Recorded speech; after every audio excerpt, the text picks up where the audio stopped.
जमी 90 पर जन्म होता आपण माने कोने कोने छुआ माने जो मान आग्रह जो मानकर शिक्षा जो मान एठू मंचरु सुनी बिजु बाबू भली हवा पाई साधना करबा पाई व्यक्ति हवा समस्त कोने कोने छुआ मानकु मु बिजु बाबूंकर 110तम जयंती अवसर रे आपण मानकु भी शुभेच्छा जनाउची एवं श्रद्धांजलि दउची बिजु बाबूंको जे जीवन में केवल हार शिखिना 1916 भावंतु करे ओडिसा रे कोन सुविधा सुयोग थिबो जे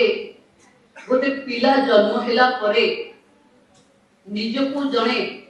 शिल्पीकार भावे गढ़ी पारिबो जणे पायलट भी हे पारिबो जणे राजनीतिक भी हे पारिबो एवं जहा चाहुथिले ता करि पारिबो जंती मैजिक मैन हिसाब रे आमे जदि राजनीति रे हो सामाजिक स्तर रे हो हम इतिहास को पढ़ले हमको लागे ओडिसा रे सबुठ सफल व्यक्तित्व भावे जे आम पाखे प्रेरणा दाय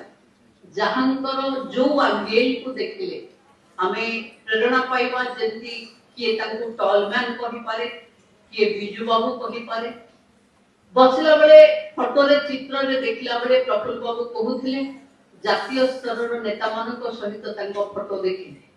मु किंतु बुलिला बेले देखिली छोट छोट नातुणी मानक गहन रे तांको खुआई दउथिबार ए फोटो जे गोटे पितृतुल्य राजनेता को लोकंकर एते निकटतर करबा पई एते गुण जहा पके थिला एते ज्ञानी जे थिले जातीय स्तर रे जहा पके भावना थिला जे राष्ट्रवाद चिंताधारा रे उद्भूत थिले किंतु गां को ओल्ही गले गरीबर पखाल कंसा से भूली पारुन सेठी पई ओडिसा रो लोक माने